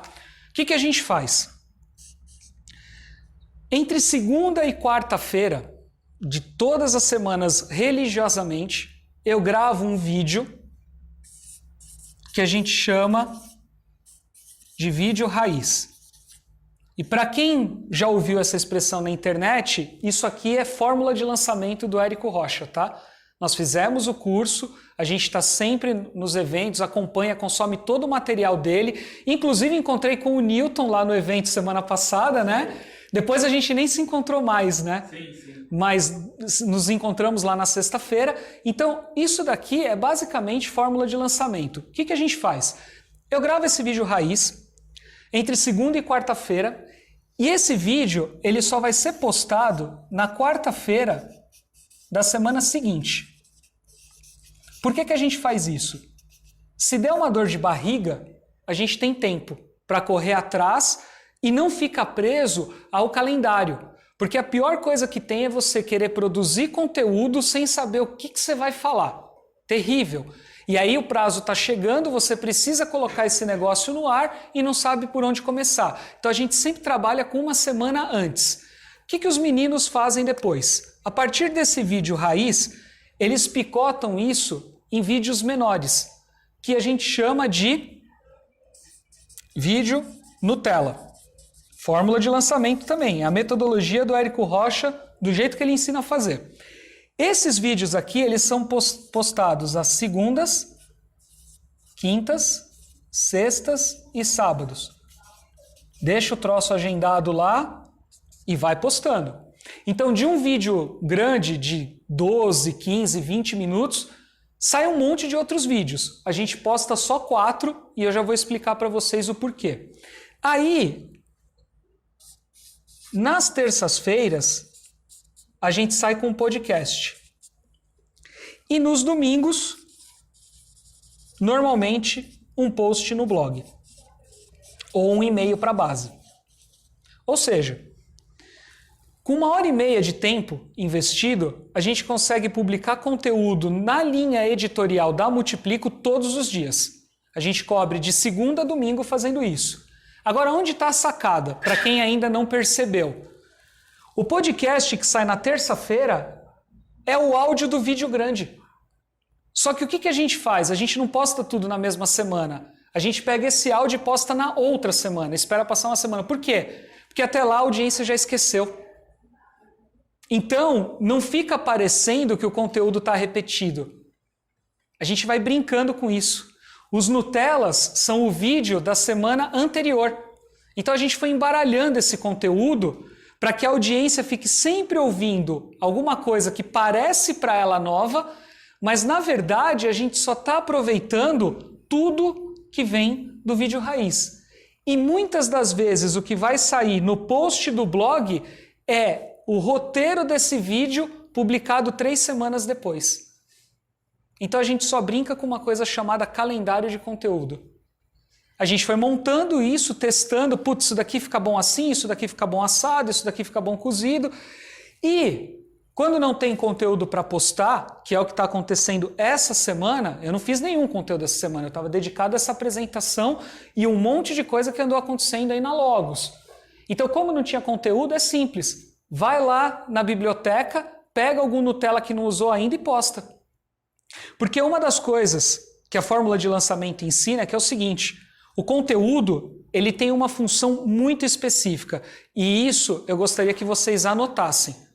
A principal vantagem ou o principal benefício que você traz quando você começa a publicar conteúdo na internet é causar confusão na cabeça do seu lead. Porque a partir da autoridade que se forma desse monte de conteúdo postado, você confunde o seu lead a ponto dele te ligar para falar com você. Então ele olha e fala, cara, esse cara sabe muito sobre esse assunto, essa empresa sabe muito sobre esse assunto, eu quero ir além, eu quero consumir mais. Aí ele entra em contato com você. Seja através de um formulário de contato, seja através de uma ligação, de um WhatsApp, ou o que quer que seja. Então eu estou dando para vocês a receita de como a gente está fazendo hoje para produzir o nosso conteúdo e funciona. Vou recapitular. O vídeo é gravado essa semana, postado na semana seguinte. Na outra semana sai os Nutellas e na outra semana o roteiro via post em blog. Isso fez com que a gente criasse uma biblioteca de conteúdo enorme lá e, sinceramente, se eu quisesse passar umas 3 semanas agora sem gravar, tem coisa para eles postarem, é só direcionar. Fala, ó, pega esse aqui, pega esse aqui, pega esse aqui e joga. Tem certos conteúdos, inclusive, e eu vou fazer teste nas próximas semanas, de postar de novo mesmo. Só mudando o título do YouTube e vendo o que vai acontecer. Muda a thumbnail, que é a imagenzinha que fica lá, muda o título e posta de novo e vê o que acontece. E acreditem se quiser, é dessa forma que está todo mundo produzindo conteúdo na internet hoje. E é a forma que a gente tem de atrair o lead mais qualificado para dentro da nossa empresa. E funciona para tudo, tá? Funciona para tudo. Funciona para coletor, funciona para automação, funciona para balança, funciona para self-checkout, funciona para software de padaria. Sabe por quê? Como está todo mundo na internet, você encontra a sua audiência. E a sua audiência vai acabar te encontrando. E ela não precisa ser grande. A minha audiência é pequena. Eu não sei se vocês têm ideia disso, mas é legal falar. A minha lista quente de e-mails tem 600 contatos. Eu não tenho 20 mil empresas na minha lista. Eu trabalho com uma lista muito pequenininha, mas é uma lista assertiva. Por isso que a gente fica, muitas das vezes, vendendo sempre para os mesmos clientes. Ou por isso que eu consigo atrair para lugares como esse, pessoas com quem eu tenho um excelente relacionamento, porque a lista é pequena, ela não precisa ser grande, ela não precisa ser vasta, ela só precisa ser quente. Os caras precisam querer comprar de você. Então é assim que a gente faz. E aí, como que a gente começou a desenvolver a linha editorial, então, do Minha Primeira Automação? Muito simples, eu passei a acordar 30 minutos mais cedo e gravo os 2 vídeos no mesmo dia. Às vezes só trocando a camiseta. Eu vou lá no armário, pego outra polo e gravo o outro vídeo. Simples assim. Ou mudo de cenário. Saio da estante e vou lá para sacada e faço na churrasqueira. Agora me disseram, não sei quem foi que me falou, que vídeo no carro converte pra caramba. Vou gravar um no carro qualquer dia, vamos ver qual vai ser a taxa de abertura. Aí um outro dia, teve um dia aí que eu fiz uma merda, eu resolvi gravar numa praça de alimentação de um aeroporto. O som ficou uma merda, mas eu postei, porque o conteúdo era bom. Só que aí eles falaram assim, o podcast não dá, o som tá uma porcaria. Eu falei, beleza, pega outro vídeo aí, separa o som e posta isso aí e vambora. E vida que segue. Mas por quê? A gente está a todo momento produzindo conteúdo. É por isso que a câmera está ligada ali e o microfone está aqui. De alguma forma, a gente vai usar esse conteúdo na internet em algum momento, tá? Começar a ligar a câmera e começar a falar para ela é muito mais simples do que vocês imaginam. Muito mais simples, tá? Então, antes eu acordava às 5 horas da manhã para gravar isso aqui antes de trabalhar, agora é só acordar às 4h30. Simples assim. Ah, é difícil? Nada, é só ir dormir um pouco mais cedo no dia anterior. Às vezes eu mando para os moleques mensagem, às vezes eu acordo nesses horários, e o pior de tudo que é assim, né? Eu sempre acordei cedo, e agora que não tem horário de verão, Para quem acorda cedo, sabe que 5 horas da manhã o dia já clareou. Então parece que meu relógio biológico já se adaptou a isso, né? Que eu gosto de acordar no escuro. Então eu acordo 4 horas da manhã hoje sozinho. Assim, chega no final da semana eu tô um caco. Mas a Mary sabe, 4 horas, 4h15 eu já tô lá, separando sapato, separando calça, fazendo barulho dentro do quarto, aí eu saio para gravar. E um dos motivos de acordar cedo para gravar é que a Mary é muito barulhenta, então depois que ela acordou, ferrou, não gravo vídeo de jeito... Fala, Leandro. Então, vou te contar uma. Eu dormia sem colocar o meu celular no silencioso. Agora que eu te sigo, eu tenho que pôr no silencioso. Vitor, pelo amor de Deus, cara. Cara, é por aí que o negócio vai, entendeu? Para ir dormir mais cedo, eu comecei a colocar meu celular no modo avião. Cara, era impensável fazer um negócio desse há um tempo atrás, assim. Hoje eu boto ele no modo avião e falo, amanhã eu vejo o que está acontecendo, amanhã a gente corre atrás. Mas foi a forma que eu encontrei para poder dar conta de fazer esses negócios. De repente a rotina de vocês é um pouco diferente, não precisa fazer a coisa desse jeito, mas eu me adaptei bem assim. O importante é vocês encontrarem esse conforto também, porque isso foi uma coisa que fez muita diferença no meu caso. Gravar conteúdo, na teoria, parece muito simples. Na prática, vocês precisam estar confortáveis. Então, eu não quero falar na câmera na frente dos outros. Vocês não têm ideia a desgraça que foi gravar esses cursos com os moleques me olhando. Cara, eu tenho vergonha de olhar para uma câmera e gravar. Para falar assim com vocês, menos. Mas na câmera me dava pânico. Os 2, 3 primeiros vídeos da minha primeira automação parecia o Robocop falando. Nem me mexer direito, eu me mexia.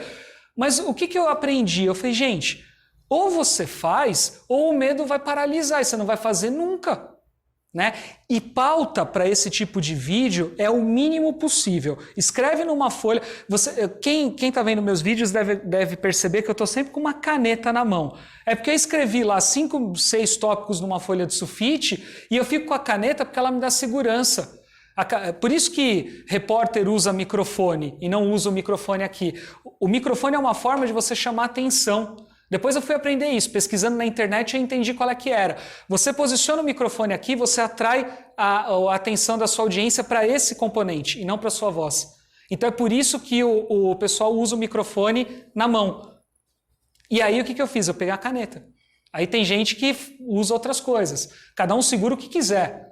Eu não vou questionar isso, entendeu? Mas o ponto é que isso me ajudou bastante. E vocês veem que, de novo, eu estou confortável com a caneta na mão. Bom, uma coisa muito legal que a gente aprendeu também, e isso também a gente deve ao Érico Rocha, é assim: quanto menor e mais nichada a sua audiência, melhor. É aí que você se encontra. Porque existe uma grande probabilidade de você ser o único no mercado falando sobre isso. E aí você não tem como ser o segundo.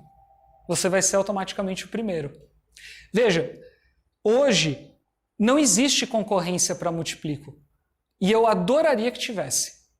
Mas quem quer fazer o trabalho que a gente está fazendo, provavelmente vai conversar com a gente. Pode até não dar certo, o projeto pode não acontecer por N motivos, e está tudo bem. Até porque eu tenho um outro grande projeto que eu toco, que é o da Logos, e obviamente eu divido a minha atenção entre esses projetos. Mas o ponto é que quanto menor for a sua audiência e quanto mais nichada ela for, melhor para você, tá? Vitor, mas meu software é super abrangente. Eu não tenho dúvida que seja, mas deve ter um segmento que você se sente mais confortável. Aprende a falar com esse segmento primeiro e depois fala com o outro. Mas eu sou uma revenda de automação, eu trabalho bem com mini mercado e eu quero entrar em food agora. Primeiro ajusta o discurso para o mini mercado, depois você entra em food. Faz devagar, vai passo por passo. Porque senão você corre o risco de ser abrangente demais e não passar credibilidade na hora que você estiver produzindo o conteúdo que você quer. Então você precisa encontrar esse nicho para poder fazer isso direitinho, tá? E aí assim, como eu falei para vocês, até janeiro de 2019, esse ano, eu não tinha colocado nunca R$1 em marketing. Esse foi o primeiro ano que eu resolvi me aventurar a pôr dinheiro em marketing. E está sendo legal, está sendo uma experiência muito bacana. Né? Por exemplo, o Marcos da Zipper eu não conhecia, não fazia parte da minha lista. E ele veio de Jaú para cá. E você não tem ideia o quanto você me deixou feliz fazendo isso, velho. Saber que eu consegui tirar você lá do conforto de Jaú e trazer para cá, para esse inferno que é São Paulo, cara, eu fico muito feliz de verdade com isso, tá? De verdade mesmo. E para tirar os demais do conforto das suas empresas, eu também tive que fazer alguma coisa. Obviamente que tem o histórico, o networking com vocês, mas alguma coisa lá no material que eu mandei e tal também chamou a atenção. O Sérgio também eu conhecia da época de SMAC, né? Mas de certa forma você está aqui por outro motivo. Ou foi o conteúdo, ou foi a referência que você recebeu. O Morato, da Laurenti, é parceiro Logos. A gente está fazendo uma coisa super bacana com a Laurenti lá na Logos, uma parceria que está dando excelentes frutos, mas ele veio aqui por outro motivo também. Ele deve ter visto alguma coisa no discurso, alguma coisa que eu falei que fez com que ele viesse aqui. Então, eu não tinha investido dinheiro em marketing até então e esse ano, confesso para vocês, coloquei um dinheirinho razoável nesse negócio e está valendo muito a pena. Está sendo muito legal. Uma experiência bem bacana mesmo. Bom, e aí assim, para começar de fato a entrar no conteúdo, que é o conteúdo importante que eu tenho para passar para vocês. Não adianta você ser bom naquilo que você faz se o mercado não sabe disso. Essa é uma das lições mais importantes que todos os revendedores de automação comercial, todos, e algumas software houses deveriam aprender. Ah, mas eu tenho 30 anos de experiência dando manutenção em impressora fiscal. É verdade. Só que várias das lojas que você atendia no passado, o pai saiu, o filho entrou e o filho não te conhece. Então não adianta você ter feito 30 anos de bons serviços prestados ao mercado de automação comercial ou ao mercado da ECF, se você quiser olhar dessa forma, se hoje a audiência não te conhece. Não adianta você prestar serviço para 200 empresas na sua cidade se você não faz absolutamente nada de marketing para mostrar para os outros 5, 6 mil que você é bom. Então assim, pessoal, foi o tempo em que produto bom vendia sozinho. Passou o tempo que serviço bom e credibilidade vendia sozinho. Se tempo de mercado e credibilidade fosse um fator determinante para o cliente comprar, a Netflix não seria a segunda TV no Brasil em faturamento. Hoje ela já passou a SBT e já passou a Record. E quanto tempo tem a Netflix de mercado no Brasil? E a gente pode pegar N outros exemplos. Quantos anos tem a Conta Azul no mercado? Olha o tamanho da carteira de software deles. Quantos anos tem a OMI no mercado? Olha o tamanho da carteira de software deles. Então, obviamente que o cliente confiar em você e você demonstrar que você é uma autoridade, que você tem credibilidade, é importante, sem dúvida nenhuma, mas se você não aprender a atrair o seu cliente, isso já não vale de muita coisa.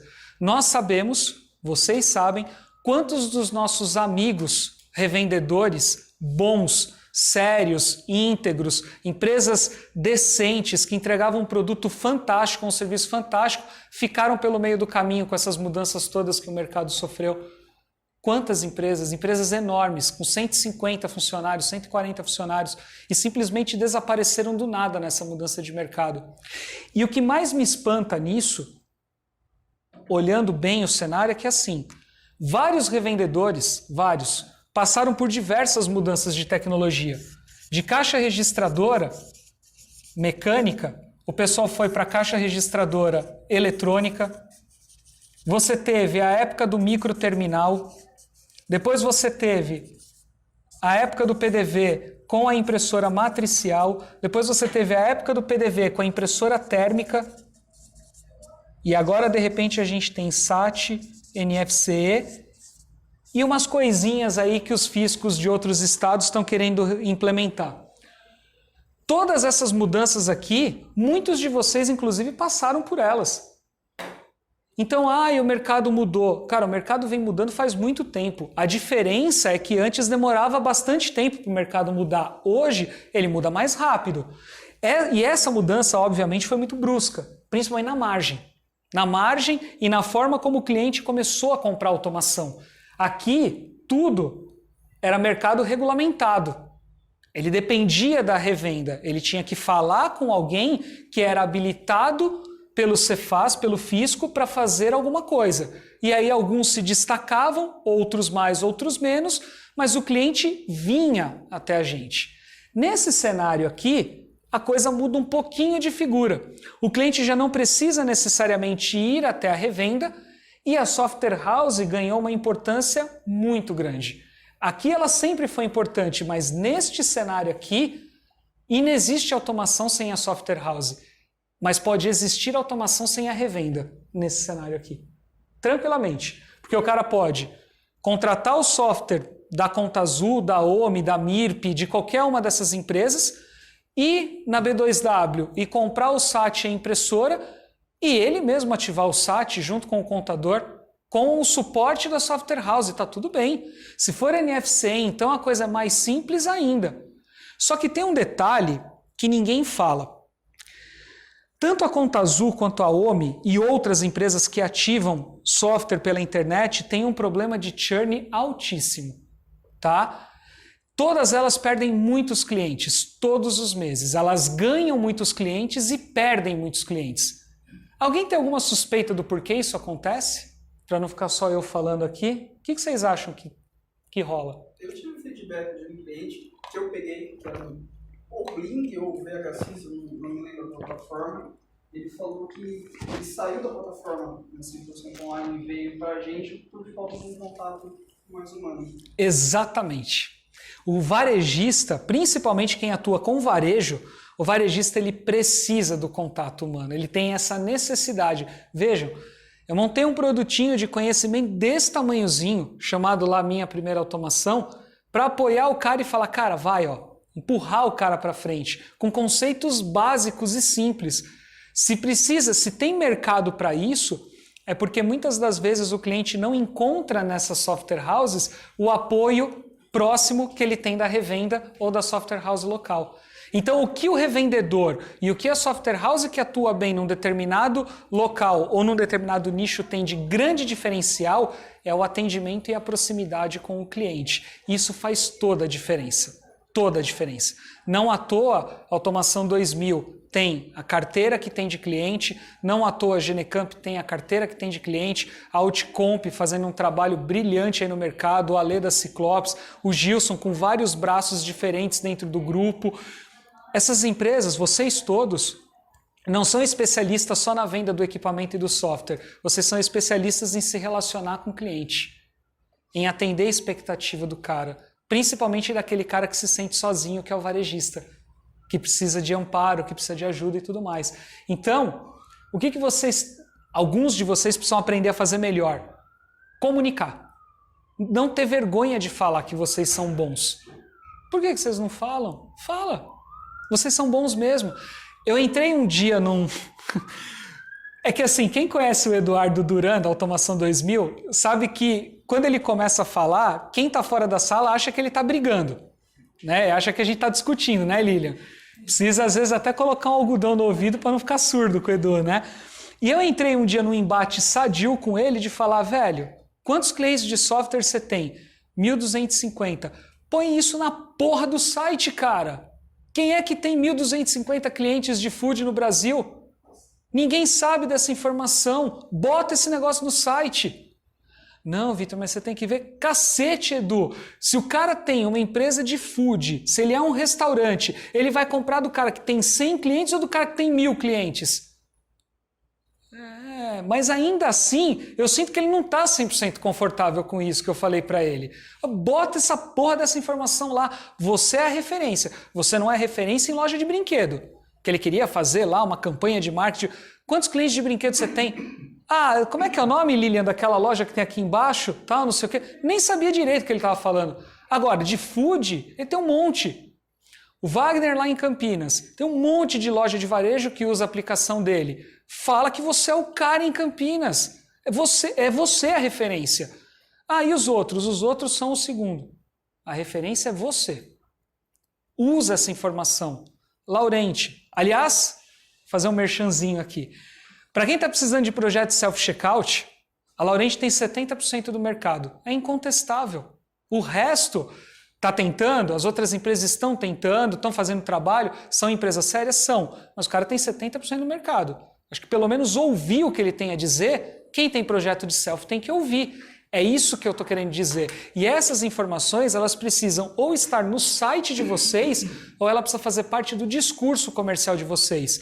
Eu tive a oportunidade de acompanhar o Morato recentemente aí num projeto, e isso é uma das coisas que ele bate de cara, porque o cliente começa a questionar, ele fala, cara, eu tenho 70% do mercado, sem ser arrogante, jogando aberto. Então é o seguinte, quem é a autoridade em self-checkout no Brasil é a Laurenti. Pode gostar, desgostar, não interessa. Mas que os caras são autoridade, eles são. E por conta disso as outras marcas são ruins? Não, são tão boas quanto. Mas a autoridade nesse momento é a Laurenti. É simples assim. Só que a gente precisa comunicar, né?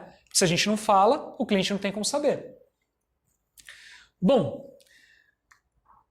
então, a mensagem importante dessa primeira etapa do treinamento é assim. A chave de tudo é você criar a consciência de que alguma coisa no teu marketing, na tua estratégia de marketing, não está funcionando tão bem. Porque se você está com receio de falar isso, ou se você está com dificuldade de mostrar para o mercado que é disso que se trata, alguma coisa não está legal na forma como você está fazendo marketing. Você precisa encontrar essa essência. Você precisa entender o que você vai comunicar para saber comunicar bem e falar bem. E aí, de novo, não é a questão de querer parecer o Tony Robbins, de querer ser coaching, é só a constatação de um fato. Faça um exame de consciência. O que eu estou errando no meu marketing? O que eu estou deixando de falar que é importante?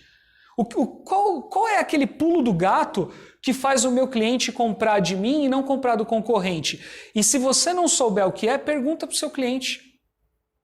Ele vai te falar qual é a diferença. Falei isso para você outro dia, né? Falei, cara, você quer avançar, quer fazer... A primeira coisa que você faz, pega o cliente parceiro e vai lá perguntar para ele, o que eu faço de diferente? O que você enxergou em mim diferente dos demais? Porque é na hora que você faz isso que o cliente muitas das vezes vai te dar a sacada, o pulo do gato para você fazer o teu marketing melhor. E aí é assim, pessoal, eu vou falar isso agora, entrando um pouquinho no lado pessoal, porque às vezes a gente precisa tomar um susto. O ideal é não tomar esse susto, né? Algumas revendas fizeram a mudança, algumas empresas de software fizeram a mudança antes de precisar mudar no desespero. Mas às vezes a chave de tudo para uma mudança estratégica dessa é tomar um susto. E aí assim, ó, eu tomei um susto recente. Não faz... Eu sei que você ia ficar brava, por isso que eu não te mostrei a foto antes, tá? Então assim, eu tomei um susto. Foi em fevereiro de 2015. Esse aqui sou eu e a Mary, com 58 quilos os dois juntos a mais do que a gente tem hoje. E o susto foi muito simples. A Mary me levou num cardiologista depois de 2 ou 3 vezes que eu fugi da consulta, porque eu sabia que tinha uma má notícia lá me esperando. E aí, quando você sabe que tem uma má notícia, a primeira coisa que você faz é fugir dela. Então você sabe que você tem um problema, ao invés de você encarar, você vai lá e procrastina.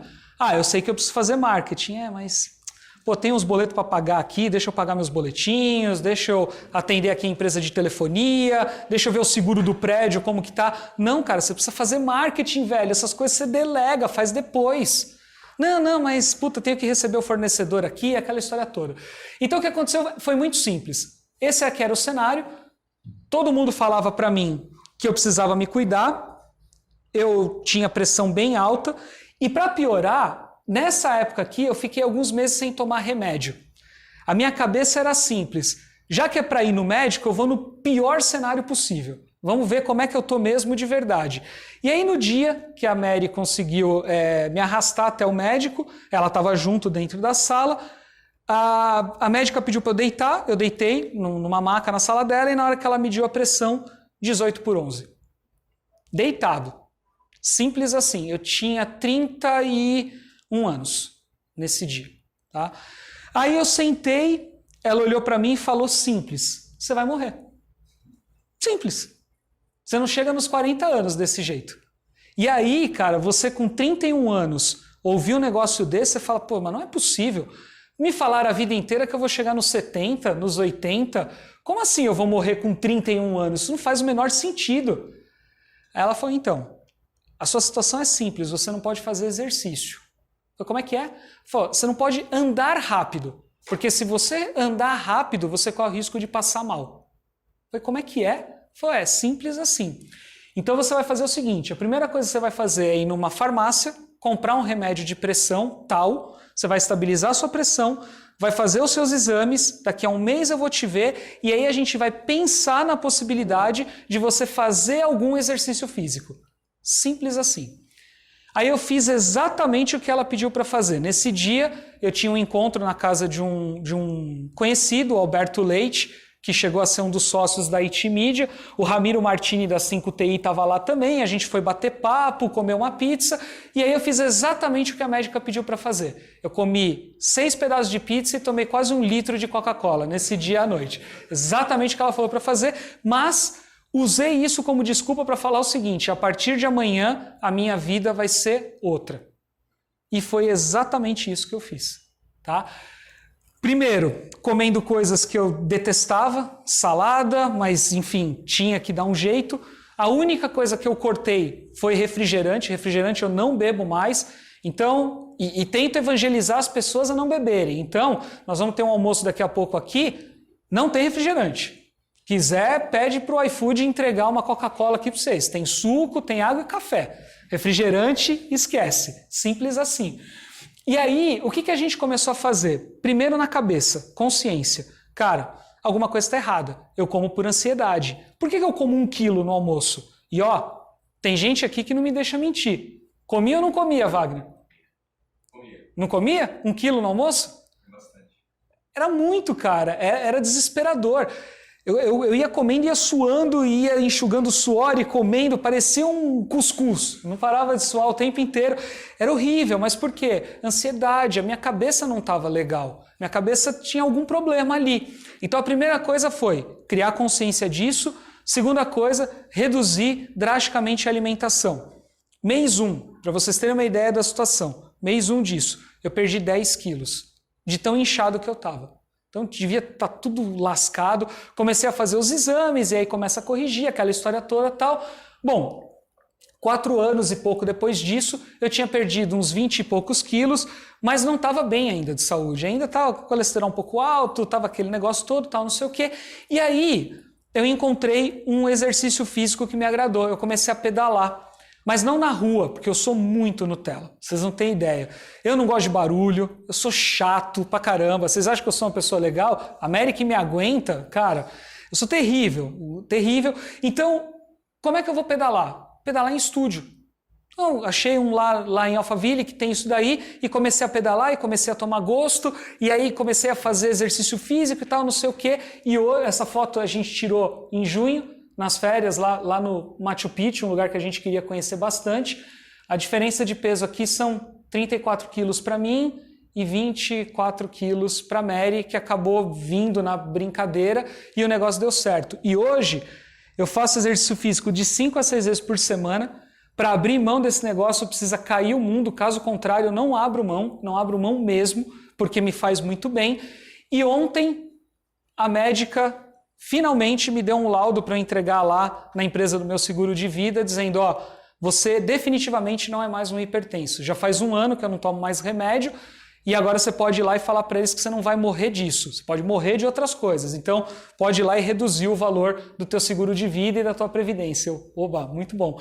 Então, assim, essa mudança de consciência, que foi mega importante na minha vida pessoal, ela também aconteceu no momento que eu estava mudando de consciência profissionalmente. Que foi aquele processo todo que eu falei para vocês de mudança da Multiplico. Então tudo isso é importante para mostrar para vocês o seguinte, aonde a gente começa a mudar? Quando a gente começa a falar de marketing, começa a falar de vendas, a primeira coisa que a gente muda é a cabeça. É saber e ter a clareza de que o que passou não volta mais, esse tempo aqui que foi mega importante não vai mais ser assim, cada dia que passa esse cenário aqui tende a se tornar pior. Então a gente precisa se adaptar a uma nova forma de fazer vendas, a uma nova forma de buscar clientes. Ficar no balcão esperando o cliente chegar era muito confortável. Hoje em dia não dá mais para ser assim. A gente tem que trabalhar de uma forma diferente. E aí, feito isso, o que a gente começa a fazer? A gente começa a dar passos. Uma das coisas que eu recomendo para todo mundo é ler esse livro quem ainda não leu. Quem Mexeu no Meu Queijo. É um livro que eu já li 2 vezes e estou para ler a 3ª. A cada 10 anos eu leio esse livro. Li com 19 anos, li com 29 anos, daqui a algum tempo vou ler de novo. Esse é um livro que ensina muito bem as pessoas a lidarem com as suas frustrações, a lidarem com a necessidade de mudança, porque muitas das vezes a gente quer mudar, mas a gente quer que os outros mudem e a gente não. Então assim, tudo na minha volta, tudo na minha empresa precisa mudar, menos eu. Eu não preciso mudar. Eu sei exatamente o que eu preciso fazer. E é aí que mora o perigo. Porque se o dono ou o líder do projeto não está mudando, existe uma grande tendência das outras pessoas que estão em volta não mudarem também, não aceitarem a importância de você trabalhar de uma forma diferente dentro da empresa. Então esse é um livro de verdade que eu recomendo. Existem as 2 versões, a amarelinha, a azulzinha, o livro é a mesma coisa. Dê uma olhada na internet, baratíssimo. Quiser comprar usado, tem por R$10. Quem não puder fazer esse investimento aqui, pelo amor de Deus, né? Só para vir até aqui foi mais caro do que comprar esse livro. E para quem não leu, então eu recomendo fortemente que comece lendo e fazendo uma reflexão. É um livro que você lê em uma tarde. Ele é desse tamanhozinho, bem pequenininho, facinho de ler. Bom, e por que eu falo tudo isso? Porque eu imagino que nenhum de vocês quer que a sua empresa vá à falência, quer que seu negócio termine, quer que seu negócio não perdure. Então, para isso, mudanças são importantes. Bom, eu não preparei o Felipe e não preparei o Newton sobre isso, mas eu achei importante, já que tem aqui na sala algumas empresas que foram clientes ou que são clientes da Multiplico, eu achei importante falar um pouquinho da Outcomp. E eu prometo que eu não vou falar nada muito estratégico de vocês. Eu vou falar dentro do limite que eu sei que eu posso falar. E se vocês acharem que eu estou passando do limite, levanta a mão aí e fala para, tá? Mas a Outcomp foi uma empresa que eu conheci há alguns anos atrás por indicação do Ricardo Oliveira, que na época ainda trabalhava na Ingram. Ele falou assim, tem uns meninos lá na Zona Leste, estão fazendo um baita trabalho e eu falei de você. Vai lá conversar com eles. E aí eu fui lá conversar com os meninos e eu me lembro mais ou menos deles falarem uma coisa assim, a gente quer colocar um e-commerce no ar e a gente quer concorrer aí com o Automatizando, com a Hard Stand, com a Zip. E na época eu virei e falei, mas para que vocês querem fazer isso? Deixa eu só entender qual que é a ideia. Não, porque a gente quer ganhar mercado. Eu falei, olha só, vocês têm X mil reais, eu não vou falar o número porque senão poderia atrapalhar o negócio das outras empresas que eu conheço. Mas vocês têm X mil reais para queimar por mês? Puta, não tem. Eu falei, então, talvez não seja por aí. Eu acho que tem um jeito diferente de vocês fazerem isso daí. E naquele momento, isso já era um pouco da máquina de vendas, mas ainda não tinha esse nome. Naquele momento, o que a gente fez? A gente deu uma examinada no discurso deles. Pô, mas no que vocês são bons? E aí eles falaram um negócio para mim, a gente é bom em consertar coletor. Conta mais sobre isso aí, me fala mais. Então, enquanto o fabricante leva X, a gente faz muito rapidinho. É? Pô, se o cliente me manda esse coletor aqui, eu conserto rapidinho e despacho para ele. Inclusive, Vitor, tem executivo de fabricante que indica a gente, ao invés de mandar para o próprio fabricante, porque a gente é muito rápido e o executivo não quer depois que a gente ficar recebendo ligação do cliente reclamando. Legal. Por que a gente não faz o seguinte, então? Monta um site institucional, monta uma loja que ela vai ser tão bonita, tão bacaninha, que ela vai espantar o cliente que quer comprar preço, e monta um blog, faz uma referência de um site para o outro e começa a trabalhar uma estratégia de conteúdo. O que vocês acham? Pô, gostamos da ideia. Beleza, tá aqui o material, daqui 6 meses eu volto. E vou acompanhando aí o site, a construção e tudo mais. Eles fizeram o trabalho. Quando voltei, ajudamos a construir lá uma estratégia de conteúdo, colocamos uma campanhazinha no Google no ar e a coisa foi. Primeiro ano desse trabalho, 27% de crescimento, Felipe? Foi isso, né? Na época? Aí ano 2, que eu já não estava mais com vocês, foi quanto de crescimento? não vou me recordar aqui, mas acho que por volta de 32, 33, né? Isso, na média está ficando uns 30%. Então esse ano que é o ano 3 do trabalho, mais uns 30%? Perfeito. Vocês têm funil de vendas lá? Tem. Tem estratégia de marketing de conteúdo? Sim. Faz qualificação de lead? Sim. Ah, legal. Trabalha a base? Sim. Perfeito. Tá bom. Só tem mais alguma coisa que você gostaria de falar? É isso, né?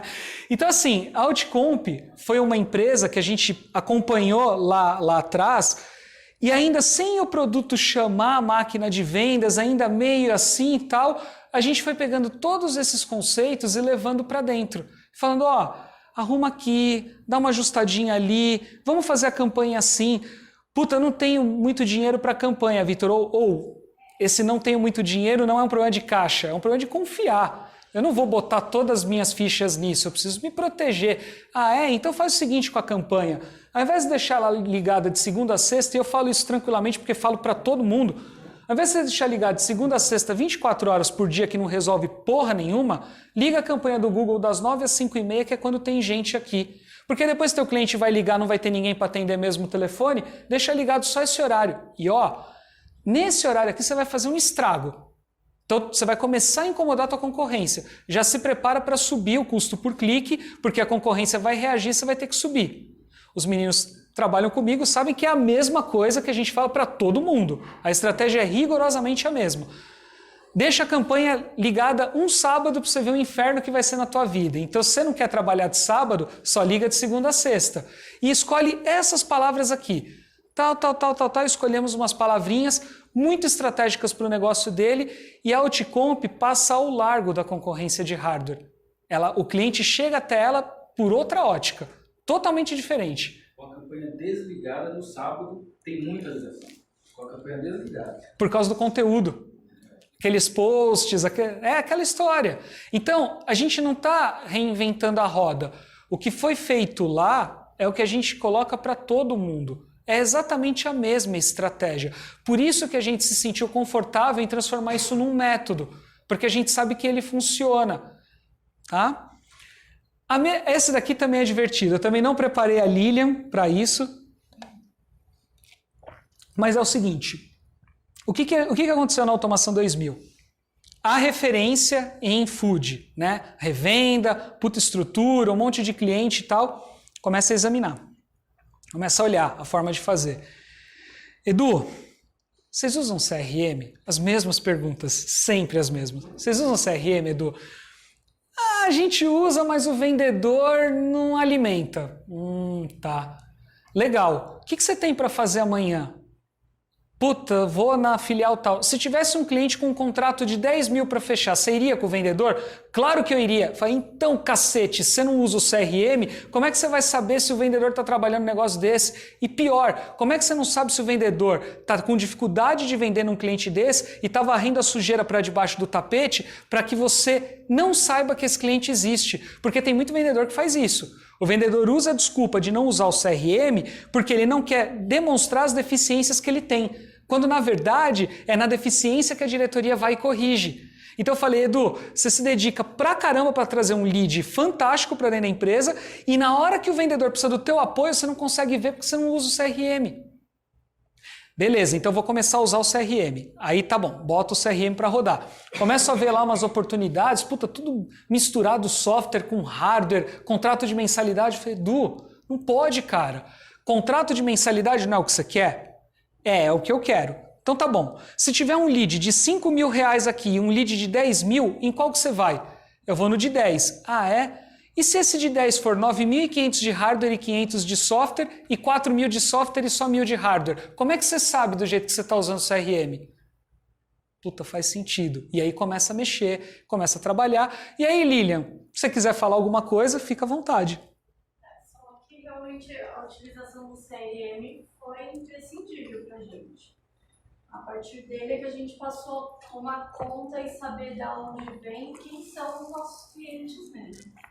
Então, como a gente tem 4 unidades trabalhando em marketing só, ele faz todo esse controle e essa distribuição, né? Então, não tem nem que falar o benefício que é pra gente. Exatamente, né? E aí, o Edu pilhou tanto com isso que ele tá virando um vlogueirinho desse assunto. Eu não sei se vocês viram os vídeos que ele andou postando, falando de marketing digital, falando de CRM, evangelizou, entrou na igreja da RD Station, né? Entrou lá, agora virou um fiel escudeiro da aplicação, né? Mas por quê? Porque esse método, a forma de você fazer, ela enxerga, ela faz com que você tenha resultado. Porque você começa a trabalhar as informações de uma forma completamente diferente. Tá? E aí, assim, eu separei para essa primeira parte do nosso conteúdo 6 passos básicos para que qualquer um consiga começar a partir de agora a mudar a sua empresa. Simples assim, são 6 passos. Não significam que os 6 sejam simples, tá? Mas significa que pelo menos você tem um norte de por onde começar. Passo 1. Definição de líder. Aí é que o bicho começa a pegar. Quando você vai implantar uma máquina de vendas dentro da empresa, a primeira coisa que você precisa ter é o líder. Quem é o dono desse projeto dentro da empresa? Quem é o cara que vai... e pessoal, uma coisa importante, estou vendo alguns de vocês tirando foto. Fiquem tranquilos, todos que estão no e-mail aqui vão receber essa apresentação por PDF depois. A gente manda para vocês com um botão de compra, depois lá no final. Sem a foto.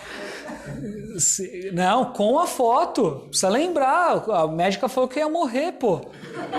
Você não aprendeu? Gatilho mental, história, conecta as pessoas. É importante. Legal. Vitor, eu não te conheci gordinho daquele jeito. Você não me conheceu daquele jeito?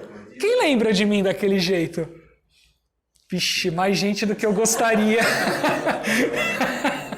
Bom, então vamos lá, pessoal. Ó, primeira coisa, líder. Quem é o dono desse projeto? E de cara eu já vou avisar, tá? O dono que vai implantar a máquina de vendas dentro da empresa precisa ter a consciência de que um bom pedaço da sua agenda, a partir do momento que você resolver implantar isso, vai ser dedicado à implementação da máquina de vendas e é só assim que o negócio funciona. Caso contrário, se você tentar delegar, se você tentar colocar na mão de outras pessoas, existe uma grande possibilidade, probabilidade desse projeto não sair do papel. Simples assim. E por que isso é importante que vocês tenham em mente? Porque se o diretor, o dono ou o cara escolhido pela diretoria para tocar esse projeto não se dedicar, o que vocês acham que vai acontecer com as outras pessoas do time? Não vou engajar. Exatamente isso, tá? Para vocês terem uma ideia de como isso aqui é importante, eu posso contar o que aconteceu na Urano, quando a gente começou a implantar a máquina de vendas. Lá, em especial, a máquina de vendas foi implantada só no televendas. Então, o processo que mudou tudo no televendas da Urano foi o seguinte: ligue para todas as revendas todos os meses. É tão simples quanto isso. O Rodrigo Balbino, que infelizmente não está aqui, mas o Ricardo trabalha com ele fez só isso. Cara, é o seguinte, você vai ligar para todas as revendas todos os meses. Ah, mas essa revenda não compra de mim. Claro que ela não compra, você não liga para ele. Ela vai comprar como? Você acha que ele vai fazer um favor de te ligar para comprar? Liga para todo mundo e oferece produto.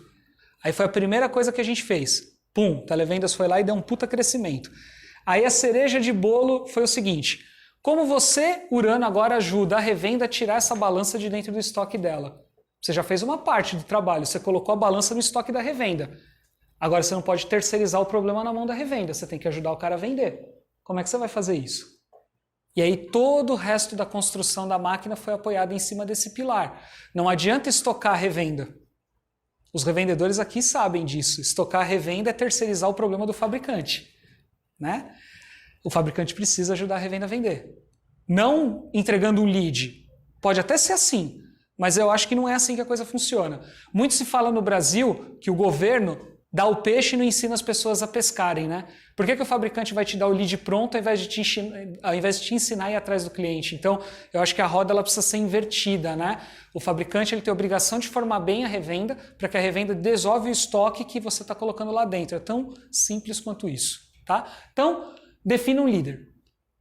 Quem costuma ser esse líder? O diretor da empresa, ou o diretor comercial, ou um gerente comercial, delegado pela diretoria, ou um gerente de marketing, delegado pela diretoria.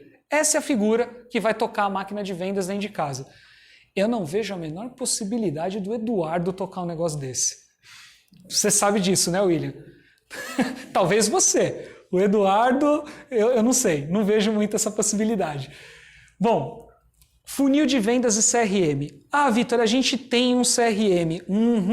Seu CRM tem funil de vendas? O que é isso? Muito simples. Você consegue enxergar numa única tela todos os leads que estão em processo de qualificação, com demonstração agendada, com proposta colocada, em etapa de follow-up ou em etapa de fechamento? Meu CRM não dá isso, então não usa ele, contrata um de mercado. Seu CRM não é um funil de vendas, ele não vai resolver teu problema. Ele está gerenciando um monte de contato e você está perdido num monte de contato. Aí você cria uma puta confusão na cabeça do vendedor e a pior coisa que pode acontecer com o vendedor é ele ter oportunidade demais e não conseguir dar conta. Aí sabe o que ele faz? Ele começa a sonhar com aquilo. Ele fala, nossa, olha quanta oportunidade eu tenho. Nossa, eu vou ganhar muito dinheiro. 200 mil em contrato de mensalidade em aberto. E ele não fecha nada, porque ele passa a adorar o CRM, ele passa a adorar aquele funil. Ele fica olhando para aquilo e fala, nossa, eu sou muito bom. Olha quanta coisa eu coloquei aqui. E não vende. Não vende porque ele não consegue usar isso de forma estratégica e estruturada. Então a gente tem vários que a gente indica para quem tem o ERP implementado. Eu até dou o conselho de, cara, separa as coisas, porque a visão do ERP é uma, a visão do CRM é outra, bota o Agendor, bota o Pipe Drive, bota o Nectar, faz qualquer coisa desse tipo, coloca qualquer uma dessas aplicações e separa isso, para começar a tratar oportunidade num local e venda firmada em outro. Ah, então em que momento eu chaveio do funil e do CRM para o ERP? Na hora que essa oportunidade estiver ganha. O que é uma oportunidade ganha na metodologia da máquina de vendas? Para software é um contrato assinado, para hardware é um produto entregue no cliente. Porque até o momento em que o cliente recebe esse produto, ele pode devolver. Tá bom? Então, sendo bem pragmático, é dessa forma que a gente orienta as empresas a trabalharem. Depois que você implantar o CRM, você vai fazer uma matriz de oportunidade. O que é isso? É uma coisa bastante simples, na essência, tá? Imagina que você tenha uma lista de clientes e você tem um portfólio de produtos. Então você tem aqui a sua lista de clientes e você tem aqui o seu portfólio de produtos. Aqui está o cliente 1, 2, 3, tal. Aqui está o produto 1, produto 2, produto 3, produto 4, 5 e 6. Aí você vai pegar essa planilha no Excel e vai fazer o seguinte. Putz, esse cliente tem esse produto comprado, esse daqui tem esse tem esse tem esse tem esses daqui. E assim você vai preenchendo. Depois que você terminou de preencher essa planilha, e quem tem muito cliente, não precisa fazer com todos, faz com a curva A primeiro, depois com a curva B, depois com a C e tudo mais. E aí você vai fazer assim, ó. Tudo que está em branco é oportunidade, automaticamente. É um cliente que pode comprar alguma coisa que você ainda não está fornecendo. E se você quer o melhor lugar do mundo para arrumar pauta, para construir seu calendário de conteúdo, aqui está a pauta. Começa por aqui. Por quê? O cliente da base, ele tende a te receber mais fácil. Ele já está acostumado com você indo lá. Então, se você vai até lá oferecer um novo produto para ele, vai ser muito mais barato para ele te receber. Ah, eu vou pegar um produto novo de um fabricante. Vamos ver se eu arrumo uns parceirinhos para você aí. Eu vou começar a trabalhar com self-checkout. Cara, você não vai levar num cliente que não é teu cliente, você vai levar num cliente da tua carteira. Você precisa testar o discurso. Se der qualquer coisa errada, o cliente da sua carteira, ele está mais acostumado a te receber, então ele é mais flexível. Ele vai falar, putz, o Wagner ainda está aprendendo. Ó, Wagner, o Alexandre, ou quem quer que seja. Então, vamos supor, por exemplo, o Wagner resolve pegar o self-checkout lá debaixo do braço e ir, sei lá, no cliente X da Genecamp. Cara, se a primeira apresentação não for bem feita, basta você dizer para o cliente o seguinte, olha, você é o primeiro cara que eu estou falando sobre esse produto. Sabe por quê? Porque como você é meu cliente há muito tempo e eu te respeito, eu quero falar para você antes de comunicar o mercado. Então, antes de você ver por um site, por um e-mail marketing ou por uma mensagem no WhatsApp que eu estou trabalhando com esse produto, eu fiz questão de trazer para você. E olha só, eu tenho aqui da Laurenti uma oportunidade, porque eu preciso fazer um case. Então, para você vai sair um pouco mais barato. E assim, você estrutura a sua estratégia de matriz. Isso funciona muito bem também para software house que modulariza o sistema. Então o cara normalmente vende o módulo 1 e do módulo 2 para frente só investe grana e ninguém vende. Não vende porque muitas vezes não tem consistência no trabalho. Então eu vendi o primeiro módulo, eu entendo que esse cliente já comprou tudo que ele podia comprar de mim e eu vou buscar então vender todos esses outros módulos para outros clientes. Mas uma coisa que a gente esquece é o seguinte, da mesma forma que a nossa empresa muda, o nosso cliente também muda. Às vezes ele entrou pelo produto 1, já está precisando do produto 4, ele não sabe que você vende, ele está indo no mercado buscar um fornecedor para isso, ao invés de comprar de vocês. Isso é mais comum do que vocês imaginam. Tem cliente que vocês perdem, infelizmente, porque ele não sabe o que vocês estão fazendo dentro de casa. Infelizmente. Tá? É uma tendência natural, inclusive de quem fornece software para o pequeno varejista, ele ir buscar no mercado alternativas para o produto fornecido, porque ou a revenda ou a software house não comunicou o que ela tem de diferente de novo lá para poder fazer. Então por isso é legal construir a matriz de oportunidade. Fez isso, passo número 3, examinar o discurso de vendas de vocês. O que é discurso de vendas? É um roteiro onde você convence o cliente de que você é a melhor opção para ele. E esse roteiro tem uma estrutura, um método, uma forma de fazer. Ele começa com uma big idea ou uma mensagem de transformação, que é uma headline, é a forma como você define sua empresa com uma frase e depois você constrói uma copy de vendas, que é um discurso estruturado que faz com que o cliente olhe para aquela frase e fale assim, putz, de verdade, ele é mesmo a referência naquilo que ele acabou de falar. Por que a gente constrói um discurso de vendas? Por 2 motivos. Primeiro, para evitar que cada pessoa da empresa venda a sua empresa de uma forma diferente. E isso acontece hoje e vocês nem sabem que isso está acontecendo. Se você pedir para cada um dos vendedores da sua empresa, em momentos diferentes, sentarem numa sala e falarem assim, venda a nossa empresa para mim, cada vendedor vai falar uma coisa. Se você for no administrativo, cada pessoa do administrativo vai falar uma coisa diferente. Se você for no desenvolvimento, cada pessoa vai falar uma coisa diferente. E não é culpa das pessoas, é porque nunca ninguém foi lá e estruturou esse discurso. E falou, é assim, é isso que a gente faz. Então, não é surpresa o porquê certas empresas começaram a ficar tão grandes no Brasil. Você pega, dando um exemplo que hoje é esdrúxulo, porque ficou muito grande, o Nubank. O discurso do Nubank ele é perfeito.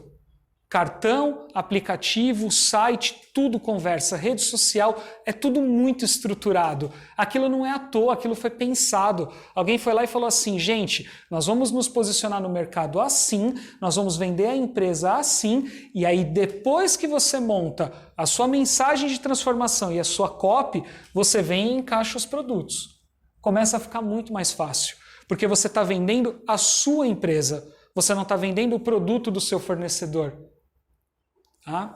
Isso aqui é fundamental para quem quer ter um trabalho de, primeiro, estruturar vendas e, segundo, aumentar o ticket médio. Então eu falei para vocês que eram 2 motivos de construção do discurso. O primeiro, fazer com que todo mundo fale a mesma língua. O segundo, dar base para você popular o site, para você popular folder, apresentação institucional, e-mails marketing e todo o restante. O discurso de vendas é o pilar da construção de todos os materiais de marketing que vocês vão fazer depois disso. Tá? Site e identidade de marca. Muito comum no mercado de automação comercial, a gente vê o site com uma informação e o vendedor da revenda ou da software house vender outra coisa para o cliente. Extremamente comum disso acontecer. Vamos pôr tudo no site. Isso, põe tudo lá no site. Aí chega na hora de vender, vende sempre o mesmo produto, sempre a mesma coisa, sempre com o mesmo discurso. Muito comum o vendedor ser capacitado aqui em 2019, você está em 2022, o sistema com um monte de coisa nova e o vendedor ainda está vendendo o produto de 2019. Ele não atualizou o discurso dele para as novidades que tem no produto. E aí o cliente continua vendo você como essa empresa e não a empresa que já chegou aqui na frente. Quem tem que ser o responsável por drivar isso? O site. O que tem de novidade e o seu novo posicionamento, ele precisa vir primeiro aqui, ou melhor, primeiro aqui, depois no site e depois você comunica ao mercado. Treina todo mundo dentro de casa das mudanças que estão acontecendo, bota isso no site e depois vai para a rua para vender. Se não, acontece muito o seguinte, o diretor conduz uma mudança radical aqui e não avisa a empresa das mudanças que ele está fazendo. Os clientes começam a chegar comprando essa empresa e o time todo está entregando a empresa do passado. Está tudo desconectado. É o cliente com uma expectativa e a empresa entregando outra coisa completamente diferente para o cliente. Calendário de conteúdo, fundamental, mega importante. Olha só, construir meu discurso de vendas, sei para quem eu vou vender, sei de que forma eu vou vender, coloquei isso no site, agora está na hora de eu empurrar minha estratégia de conteúdo para frente. Monta o calendário. Como que você vai fazer isso? Trello, planilha no Excel, Ranran, escolha um aplicativo de gerenciamento de tarefas, Google Calendar, o que quer que seja, cada um se adapta naquilo que for melhor. E vai pregando lá o conteúdo que você vai postar em cada semana, sempre produzindo isso com alguns dias de folga para dar tempo para que vocês produzam e ele esteja engatilhado para ser postado. Então, eu vou me comunicar com o varejo, monta uma linha editorial de varejo. Eu vou me comunicar com food, monta uma linha editorial de food. Não, eu vou me comunicar com posto de combustível, monta uma linha editorial de posto de combustível. Tá fazendo sentido agora ou por que a gente teve aquela conversa com a LWK? Fazendo, né? Por quê? Porque o cliente ele precisa se acostumar a olhar a tua empresa e ver que você está falando sobre coisas que fazem sentido para ele. Senão, como é que você vai se conectar com o cliente? Como é que você vai gerar esse lead? Não consegue gerar, tá? E aí a gente volta para cá. Por que a gente separou, então, o canal da Multiplico do canal do Vitor Peixoto, lá que fala com minha primeira automação? Porque na Multiplico, os revendedores, os software houses, já se acostumaram com essa empresa. Já está saindo um pouco daquela dependência minha e as pessoas estão começando a enxergar mais a Multiplico. Então, eu posso vender toda essa estratégia de conteúdo aqui dentro da Multiplico sem me preocupar muito comigo, porque o mercado já está se acostumando com isso. Já o canal do Vitor Peixoto para promover a minha primeira automação é porque o pequeno varejista se conecta melhor com pessoas e não com empresas. Então a nossa estratégia foi simples. Vamos vender a imagem do Vitor para se conectar com o pequeno varejista. É 1 para 1, não é uma empresa para 1. Por isso que a gente montou a estratégia assim e deixou na Multiplico só aquilo que a gente quer comunicar com revendedores, software houses, fabricantes e por aí vai. Essa foi a nossa separação, essa foi a estratégia que a gente adotou para poder fazer esses dois canais com trilhas de conteúdo e linhas editoriais diferentes. Tá? E aí o que eu queria passar para vocês agora no começo era isso. Muito obrigado. Vamos falar. Quando você fala em conteúdo, você fala em visual e falado ou você pode falar também só no escrito? Legal, excelente pergunta, Sérgio. É assim, eu entendo que a sua audiência ela vai chegar por você, se o conteúdo for bom, de todas as formas. Seja por escrito, seja por falado, por vídeo e tudo mais. Mas a gente não pode fechar os olhos para as tendências, né? Então, o que acontece? A pergunta é muito boa, tá? 2019 explodiu o podcast. Explodiu. Para quem já vinha acompanhando o podcast há alguns anos, sabe que era terra de ninguém antes. Você falava assim, eu escuto podcast. A pessoa falava, pode o quê? O que é isso? As pessoas não sabiam o que era. Aí vem um cara gigantesco chamado Spotify e fala assim, vou entregar podcast com qualidade, porque até então os players de podcast eram uma bosta. Quem queria ouvir podcast tinha que ir lá no passado. E vejam, a minha trilha de podcast é publicada hoje no Spotify, no iTunes e no Deezer. Se eu contar para vocês como isso funciona, vocês não vão acreditar. Eu juro por Deus. RSS, tecnologia dos anos 90. Até hoje. Tá? Então como que a gente faz? A gente tem um player chamado Spreaker, é um sitezinho de player de áudio, a gente sobe o arquivo lá e fala assim, publica. Aí ele via RSS espalha sozinho para o Spotify, iTunes e Deezer. Então a gente não tem que publicar um por um, a gente publica em um lugar e ele espalha para todo mundo, igual os blogs funcionavam lá nos anos 90. Até hoje é assim a tecnologia. Então a gente não pode fechar o olho para podcast. A gente também não pode fechar o olho para vídeo, porque hoje em dia as pessoas se educam no YouTube, cara. E o Facebook virou terra de tiozinho. A molecada não tá mais no Facebook. Nós estamos lá, sabe?